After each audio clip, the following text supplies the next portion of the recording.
Hello everyone! Welcome to my channel! And for today's video, i-introduce ko sa inyo ang aking nabiling digital price computing scale. Ito po ay aming ginagamit sa aming pagtitinda ng prutas at mga gulay. At ngayon, ipapaalam ko sa inyo kung ano-ano at paano gamitin ang digital price computing scale. Then, buksan mo muna natin. At sa aking pagbukas, tumambad agad yung charger niya. Meron yata mga 1 metro yung haba niya, guys.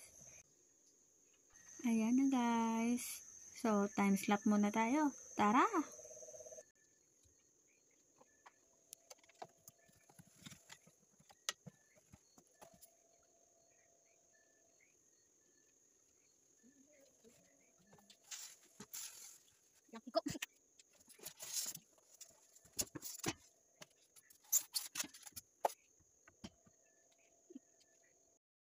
At ayan na po guys, ang ating digital scale.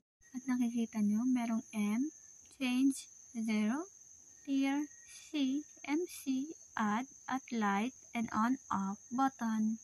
Pwede nyo rin i-open yung light button para klaro yung kanyang scale. At sa makikita nyo, merong weight, unit price, total price. Sa total price nyo po makikita kung magkano yung 1 kilo ng inyong mga binibenta. Mag-start po tayo, i-open lang po. Pindutin ang on button at makikita nyo na green. Meron po yung time slap. 8 seconds yan. Mag-i-start po tayo sa pagkilo sa kanya. Pinindot ko po yung light button para umilaw siya pag nilagay ko yung items. At meron po akong taro, kung pamilyar po kayo niyan. Sailan, bisol, taro sa Tagalog. Iluhin po natin. For example, lalagay kong price ay 40. And now, ilagay po natin kung magkano. And yung isa pong pirasong taro na yan ay nagkakahalaga ng 20 pesos. Kung ang presyong nilagay nyo ay 40 pesos, dahilan po ay mayroong bigat na kalahating kilo or 502 kilograms kung sa gramo po tayo magbabase. Magdadagdag po ako ng isa. Ayan. So, mayroon pong 982 kilograms or hindi po umabot ng 1 kilo. Sa 40 pesos na price ay meron po siyang 39 pesos 0.28 centavos. So, ano nga ba ang kinaganda ng digital computing scale?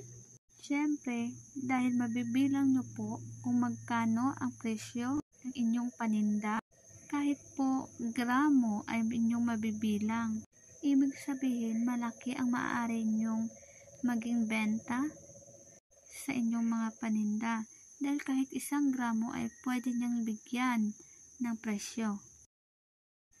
At syempre, para malaman kung ano ang mga ibig sabihin ng mga button na nakalagay, pagbukas nyo po sa ilalim po niyan ay makikita nyo ang kanyang new user manual o yung guideline kung paano gamitin ang kayong digital scale. So, may nakalagay dyan yung tungkol sa button o keypad niya. Kung ano yung mga indication, ano nga pa yung ibig sabihin ng mga zero, net, and stop, or sum. So, once again po, maraming salamat sa mga panonood, guys. Huwag pong kalimutan ang mag-subscribe. At pakiclick na rin po yung bell button para updated kayo sa susunod nating video. Salamat po!